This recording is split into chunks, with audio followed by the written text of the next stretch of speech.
Maswerte po tayo ngayong umaga dahil yung mga kabalitaan natin na gustong umasenso ay makakasama po natin ngayong umagang ito para ma-interview ang mga opisyal ng Active Skilled Entrepreneurs Network and Social Organization o Asenso. Makakasama natin ngayon si Jose Olinares, President ng Asenso, at Mr. Angelito Ong, Director for Business Development ng Asenso.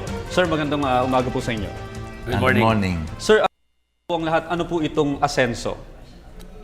Yung Asenso, tinayo po namin ito para tulungan yung community na indigent family or yung mga nangangailangan, yung mga small-scale business entrepreneurs. Tinutulungan po namin sa tulong po ng aking kasama na si Mr. Ong sa pagde-develop ng mga maliliit na negosyo. So, Sir Ong, as Business Development Director, ano po yung role ninyo dito sa may pagbibigay ng mga livelihood sa ating mga kababayan? Bali, ang layunin namin ay mag-analyze kung ano ang dapat ibigay sa mga nangangailangan na negosyo. Ngayon, sa amin pagsasaliksik, we were able to identify 100 business na pwede nilang gawin sa halagang 25,000 pesos na kapital. Ngayon, dahil sa yung kapital na yon, kayang-kayang buhayin ang isang barangay micro business entrepreneurs. So, Sir Olinares, ito po ibigay niyong pondo para sa mga kababayan natin. Ito po ay nasa barangay level. Yes, opo. Ibababa ito ng aming organisasyon sa barangay. Kami mismo ang magmo-monitor nito. Hindi po ito government project. Kami po at sa tulong po ng mga ng barangay, no? Sila po ang tinatawag naming third party monitoring bodies. Kaya ang ginagawa po namin dahil tinutulungan po namin yung kanilang constituents, no? So, inaas po namin yung kanilang cooperation.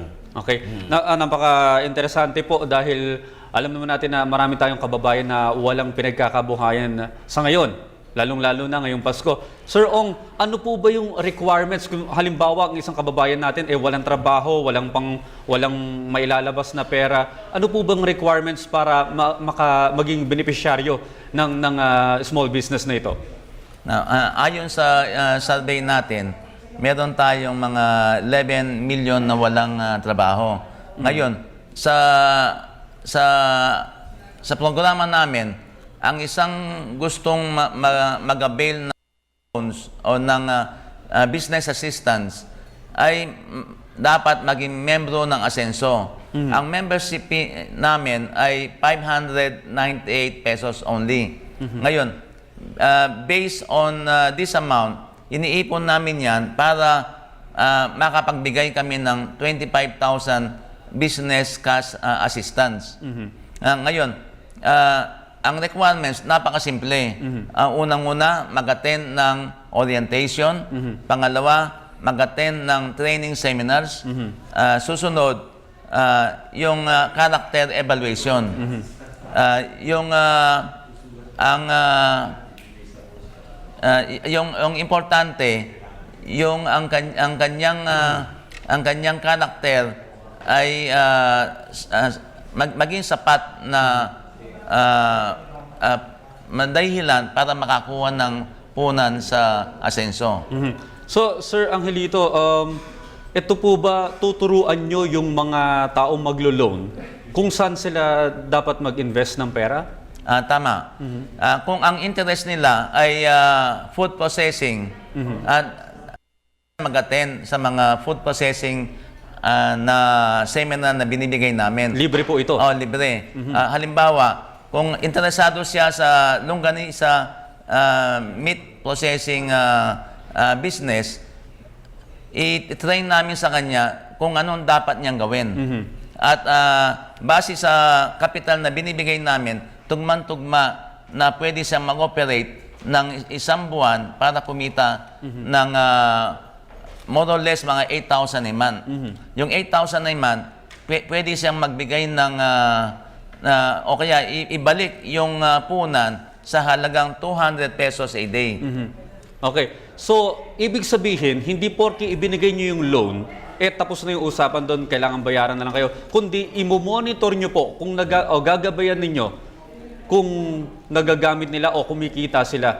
So, gagabayan nyo po itong mga naglo-loan po sa inyo. Tama yan. Dahil dapat naming i-monitor kasi ang programa namin dapat kumikita siya ng 800 pesos a day. Sa 800 pesos a day, 100 pesos ay pambayad ng cash assistance ibalik sa asenso. Kaya dapat niyang ibalik dahil maraming naghihintay na gustong o may interest na sumali sa food processing program ng asenso. Sir Olinares, halimbawa pong ibang negosyo yung gustong pasukin pero gusto lang talaga mag-loan ng cash ng isang residente sa mga rural areas, maaari po bang malaya silang gamitin ito sa ibang pamamaraan ng negosyo? Actually, we don't allow a loan, no? I will correct. We don't allow loan cash, no, sa aming organisasyon. Okay. Ang binibigay po namin ay mismong negosyo na dinevelop ng aming samahan at yun ay i-operate sa lugar nila. Ngayon po, marami po kaming negosyo na nakasaad dyan sa aming listahan, na makikita po sa aming website. Kung ano po ang pupwede sa lugar nila, ay yun po ang aming ituturo. Kasi po, meron po tayong advocacy na ang pag-cash po, no, ang ibinibigay natin ay hindi po sila magagabayan. Yan po ay mawawala lang na parang bula. So dito, magpupunta po sila sa process, no, ng trainings. Tuturuan po natin sila ng libreng trainings. Dito, simula sa agribusiness, hanggang sa commodity, hanggang sa food. Yun po ang ating ituturo sa kanila. Regarding naman po doon sa loan assistance, dahil po naman ang asenso ay hindi po ito kooperatiba, tayo po ay nag-a-assist ng tinatawag nating puhunan, cash assistance, dito sa mga vendors ng palengke. No? Pwede po nating i-enhance yung kanilang mga negosyo. So let's say po, paano natin i-enhance? Through trainings. Kasi po, kunyari po ang kanilang business ay meat or fish. So meron po tayong trainings para dyan sa kanilang business. Yan po yung nagagawa ng aming samahan. Nako, napaka-interesante po, lalo na sa mga gustong kumita ng pera, no? Pero Sir Olinares, matanong ko lang, kanina po may mga pina-flash tayo doon sa may mga dala nyo materials. Ang dami pong klase ng pagnenegosyo na nakalista doon. Maaari nyo po bang ibigay sa amin yung iba, katulad nung may nakita ako na pwedeng i-train sa pagluluto, iba-iba po eh. So ano-ano po yung mga yon? Yung mga pwedeng available sa ating mga kababayan na Yes. trabaho? Okay po. Ngayon po, pwede po silang sa atin, no? Kasi po tayo, marami na po ang Pilipino. Talagang sikat na sikat po ngayon yung pagkain. Meron po tayong dinevelop ngayon na tinatawag na asenso na burger. Meron po tayong dinevelop na tinatawag nating instant, yung food stall. Yung food stall na yan, dahil po pagkain yan, very affordable yung ating menu. Very affordable at saka quality po yung ating mga pagkain. Kami din po ang nagde-develop ng menu, kami din po ang nagde-develop ng feasibility study kung magkano ang kanilang kikitain. So very pampered po yung ating beneficiaries. So yun po yung aming advocacy. Kasi yes po. Kasi po yung aming advocacy ay pag binigay namin yan, dapat po bumalik. Okay, mga sir, medyo limitado po yung oras natin. Yung mga nakakapanood po ngayon na interesadong magnegosyo at maaari nyo matulungan dito sa may asenso, maaari nyo po bang sabihin sa kanila kung saan nila kayo matatawagan? Yes.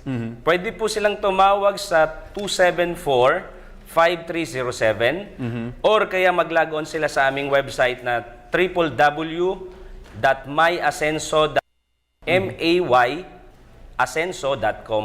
Nandun po yung aming